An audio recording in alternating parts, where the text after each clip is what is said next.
Tubewell के कुएं की खुदाई के दौरान मजदूर जाँ बहक। Bureau report Syed Hasnain Naqvi Sahiwal.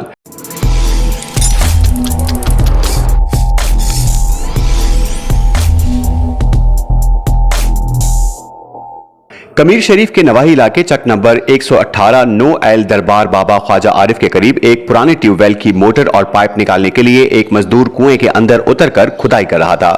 कुएं के अंदर की मट्टी गीली होने की वजह से मजदूर इस मट्टी के अंदर धंसता चला गया। शोर मचाने पर ऊपर खड़े हुए मजदूरों ने इसको निकालने के लिए रेस्क्यू 1122 को कॉल की, मगर तब तक मजदूर सांस बंद होने की वजह से जाँ बहक हो चुका था। जाँ बहक होने वाले मजदूर की शिनाख्त अल्लाह देता वल्द इकबाल के नाम से हुई है, जो कि चक नंबर 1256 एल चीचावतनी का रिहायशी था। रेस्क्यू 1122 कमीर शरीफ की टीम की मुसलसल 2 घंटे की कोशिश के बाद अल्लाह देता की लाश को मलबे से निकाल लिया गया।